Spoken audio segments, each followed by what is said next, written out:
Ladies and gentlemen, welcome back to Football Insights. Another day and then another week. Go out there and be great. This is a full week. Today is Monday. Of course, during the weekend, a lot of matches happen. So many upsets happen during the weekend. This is your weekend games review. My name is Kobo, and let's get straight into the video. So we are starting with the La Liga because this week there was no EPL game. It was FA Cup game, So let's respect La Liga and start from La Liga. Let's start from the big game. Of course, we are not going to talk about all the games because, bro, we don't have that time this particular time. This particular time, I told you we are doing things differently. So we are starting from the Real Madrid game, the big game, Madrid derby, Real Madrid versus Atletico Madrid at the Santiago Bernabeu. Top game. A game with all the controversies, all the incidents, all the emotions, and all of that. So the game was okay. The game was very. It matched up to expectation because we expect the Madrid derby to be, at least we were able to get some, juicy controversies, juicy, goals and all of that in the game. But 1-1 between each other, a draw game as expected, because I expected a draw game. Even if there is going to be a win, I would have given it to Atletico Madrid. They wasted one or two chances, but we'll come there. But first goal came from Julian Alvarez. It was a penalty, and that particular penalty incident, it was kind of this way, because when you flip the coin to the Real Madrid people, when you speak with them, when you talk to them, even when we were watching the football, you could feel the sign of, or the sense of, there is this bitterness in them. I don't know, but it used to be with Barcelona fans, because Barcelona fans used to think that referees are against them in the league. Even since when the league started, they have already, processed their mind that referees are against them. But when you flip the coin to the Real Madrid fans, now the bitterness is gradually swaying away from Barcelona fans to Real Madrid fans. There is this bitterness in them with referees, most especially what happened during last weekend, the Mbappe incidents last weekend coming into this particular weekend. So there is still this bitterness in them that referees are against them. But I don't think so. Well, refereeing in general, in most especially La Liga and the English Premier League, has been subpar. The performance is not good. All in all, in general, the performance is not good. But to think that referees are against you, and then for you to get that bitterness in you, bro, I don't think any referee hates you. Probably maybe they don't like you, but hate is a very strong word to use, but that penalty, in my opinion, was a penalty. It was a penalty because the ball was coming to the Atletico Madrid player. You can also argue that the ball passed, but there was still a contact, and that particular contact was a foul. And if a foul is in the penalty box, that is a penalty. So it is a penalty. And there is no way you can tell me this is not a penalty. Of course, there are Dani Ceballos incidents in the game that I felt maybe a red card should have been given and all of that, So there, of course, the Madrid derby comes with its own, incidents. So sometimes as a referee, when you are refereeing or you are officiating a big game like this, for example, Inter Milan versus AC Milan, Madrid versus Atletico Madrid, Real Madrid versus Barcelona, Chelsea versus Tottenham Hotspur, Chelsea versus Arsenal, Manchester United versus Manchester City.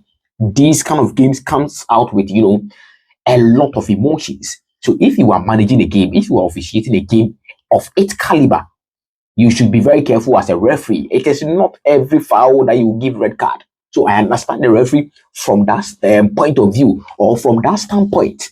But I feel maybe a card should have been given, or not, all, of course. And that is why you will see Real Madrid fans complaining and all of that.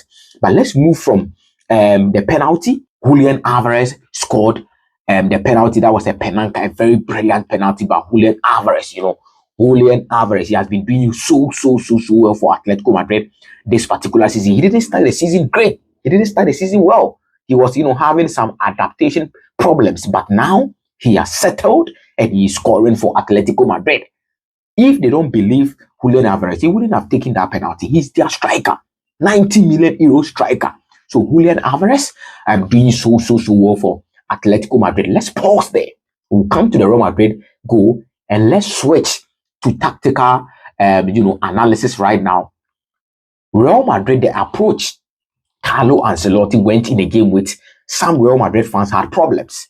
Because I have a lot of Real Madrid fans. We do talk and all of that. Even after halftime, we were talking because Chelsea was also playing. We'll come to the Chelsea game. We have a lot to say about Chelsea. But when you speak to Real Madrid fans, and even when you watch the game, you could feel Carlo Ancelotti was playing. He wasn't playing a standing striker. And then the 4-4-2 that they were operating, I don't think Vinicius Jr. and Mbappe was operating as, a full strikers or a center forward. I feel they were operating as, so to speak, a second striker or an inverse 10. Because when you look at the Atletico Madrid defense, you see the way they have packed the defense. Almost every time, 5 defenders at the back. The wing backs were just working. Samuel Lino and then the likes, they were just working. They will go all in or all attack or defend. So whenever there is a ball coming to Atletico Madrid, you will see all the wing backs coming back for you to be 5 back. And then big shout outs to Jose Maria Jimenez. Big shout outs to all the boys. They have been doing so well for Atletico Madrid. They have squad depth this particular season. If you have watched them really well, they have a lot of squad depth in their squad this season. So when Real Madrid started the game, I felt Vinicius Jr. and then Kylian Mbappe were playing, or they were operating as a second striker or an inverse 10. It is not a center forward.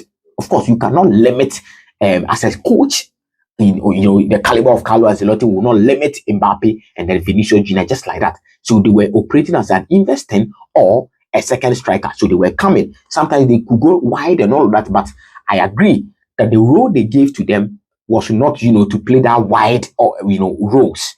It was only Rodrigo who was doing the wide roles in the game. But in the first half, clearly it didn't work.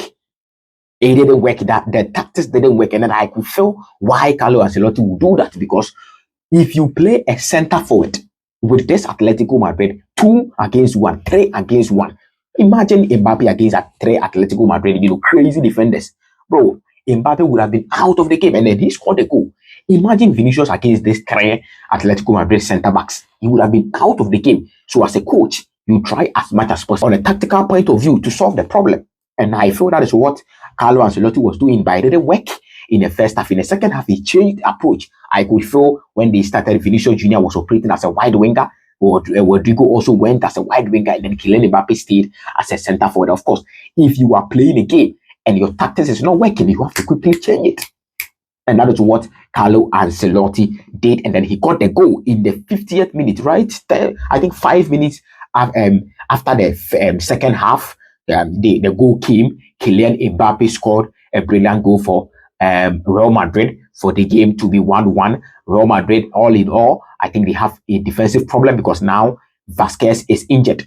So you are going into a Manchester City game this midweek with Asensio, with Jesus Vallejo, Ferland Mendy. You don't even have a right back. Dani Carvajal is also out. Vasquez is also out. So, of course, Valverde is going to play as the right back. And when you take Valverde from the midfield, it means that there is a hole in the midfield. There will be a hole in the midfield. There is no energy in the midfield. Tchouaméni, Valverde playing as defenders, it is so bad for Real Madrid. And then they shot themselves in the foot. Yeah. It is because of them. That is why they are facing this problem. You have a problem. You solve the problem. You solve the problem even before any problems or extra problems comes, But that is Real Madrid for you. Madrid derby, brilliant game. All in all, I think Atletico Madrid deserved more. But let's see what happens. Now the table is tight. The table is tight from first to third. It's very, very tight. But let's move to Barcelona. Barcelona also played against Sevilla at the Sanchez Ramon Pizjuan. Barcelona won by 4-1 against Sevilla. Ruben Vargas scored a goal for Sevilla First goal was scored by Lewandowski in the 7th minute. Fermin Lopez, after he came on in the 46th minute. Rafinha, top performance, 41 goals and assists combined this particular season. Rafinha is on form. He is on fire, Eric Garcia also scored the last minute goal for Barcelona. Barcelona had a red card. Fermin Lopez, after he came on, silly tackles, and then he had a red card. But still, Barcelona won the game 4-1 against Sevilla. Sevilla, we all know their problems. They have been selling their players, or they sold their players. They didn't replace them well, and that is why they are suffering, and then they will continue to suffer. That is if they don't want to suffer, they have to change their approach, But Barcelona doing so well this season. It's shocking that upon all the goals they have been scoring, they are still third on the league lock. They have been dropping points against some small teams that when you think about, it's so appalling. It's no good. It's disgusting for you to drop points against Leganés, Las Palmas, and then the likes. It's not good. But Barcelona, of course, now they are getting nearer to the first position of the league. Now Real Madrid also have defensive problems. Atletico Madrid, I am expecting Atletico Madrid to do more. I am expecting them to do more, even to win the league. But let's see what happens. But Barcelona, what a game. What a team. They are doing so well. Barcelona, Hansi Flick, big shout outs to him. Hansi Flick, Rafinha, Lamine Yamal, all the boys, they are doing really well. So quickly, let's check out the table for the La Liga. The table is very competitive. La Liga table, trust me, very competitive. Real Madrid, 50 points with a goal difference of 29. Atletico Madrid, 49. Barcelona, 48. So 50, 49, 48. Barcelona just 2 points off the top. Athletic Bilbao or Athletic Club, 44. Villarreal, 40. Real Vallecano sitting with 35 points out there. Ladies and gentlemen, this has been your weekend games review. Click on the subscribe button, press the post notification bell. My name is Kobo. This is Football Insights, and I will see you in the next video. Thank you so much for your time, and peace.